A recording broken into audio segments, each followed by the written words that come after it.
Israel is one of the most racist countries in the world. While you'll never hear anyone in the mainstream media say this, this is actually one of the most important things you need to understand if you want to know what's happening right now.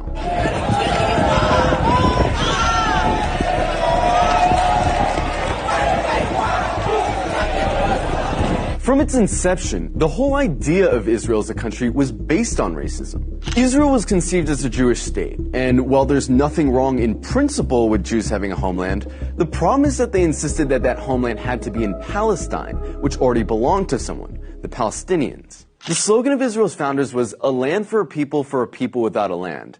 But deep down, they all knew that the only way to have a Jewish majority in Palestine, an Arab country, was to expel the Arabs. One of the founders of Israel, Yosef Weitz, wrote, "There's no room in the country for both peoples. There's no way but to transfer the Arabs from here to neighboring countries." Israel was quite literally founded by expelling and massacring hundreds of thousands of Arabs in a years-long process called the Nakba. And when you found a country based on racial exclusion, you're gonna get a culture that fosters and celebrates racial exclusion. Because countries that commit terrible atrocities rarely acknowledge committing those atrocities. And the presence of Palestinians who remained in Palestine became a constant reminder, not only of the violence that founded Israel, but of the constantly looming threat that they might come back and try to reclaim their land. Every day you can find videos coming out of Israel showing Israelis calling for all Arabs to die,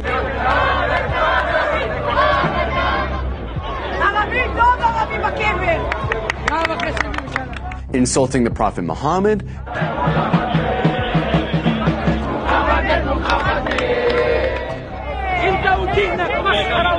desecrating mosques, spitting on Christians, mocking and celebrating the murder of Palestinians, committing violent hate crimes against Palestinians, watching Gaza get carpet bombed from a cliffside for entertainment. But don't just go off these anecdotes. Let's look at some of the polls. One poll found that 2/3 of Israeli teens believe Arabs to be less intelligent, uncultured, and violent. It also found that 50% of Israelis wouldn't live in the same building as Arabs, wouldn't befriend Arabs, wouldn't let their children befriend Arabs, and wouldn't let Arabs into their homes. Another poll found that 60% of Israeli Jews want segregation from Arabs. Another poll found that half of Israeli Jews agree with the statement, most Jews are better than most non-Jews because they were born Jews. The poll also found that 88% of Israeli Jews would be disturbed if their son befriended an Arab girl, and 90% would be disturbed if their daughter befriended an Arab boy. This poll found that about half of Israeli high schoolers don't think Arabs should have the right to vote.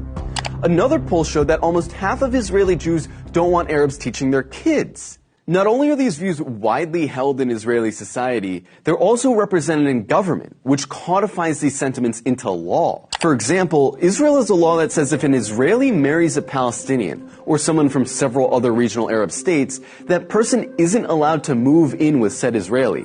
This law was passed in 2003, but it's been renewed every single year since. Israel also doesn't allow interreligious marriage to be performed in the country, which is meant to deter Jews from marrying non-Jews. In 2018, Israel passed the nation-state law, a law which has constitutional status, which says the right to exercise national self-determination, i.e. have rights, is the exclusive right of Jews, no one else. There's also the Nakba law, which makes it illegal to acknowledge the Nakba, the expulsions of Palestinians that were needed to found Israel. This would be like passing a law to make it illegal to talk about indigenous genocide or slavery in America. There's also the Admissions Committee law, which basically allows towns to operate panels that deny applications for entry based on socio-cultural compatibility, which essentially just legalizes racist housing discrimination. In Israel, advocating genocide of Palestinians doesn't hurt your chances of holding a high position in government. And in fact, in many cases, it helps. In 2014, Israeli lawmaker Ayelet Shaked wrote an unhinged rant on Facebook, calling all Palestinians enemy combatants and saying their mothers should be killed for giving birth to, quote, little snakes. The next year, she was appointed Minister of Justice by Benjamin Netanyahu. Itamar Ben-Gvir, a lifelong admirer of Meir Kahane, an Arab exterminationist, a man who praised a Jewish settler who killed a Palestinian for throwing a rock at him, a man who was famously acquitted after being criminally charged for chanting death to Arabs, is Israel's current Minister of National Security. He's not some fringe figure either. He's one of the most popular politicians in Israel right now. In the last few days, Israel's been working hard to cast itself as the victim of hatred, the victim of terrorism, the victim of anti-Semitism, that they have no choice but to lay siege to Gaza. But underneath this carefully concocted victim complex is a racist, Jewish supremacist state that's been trying to finish the job that the Nakba started for decades. And really, this shouldn't come as a surprise to anyone.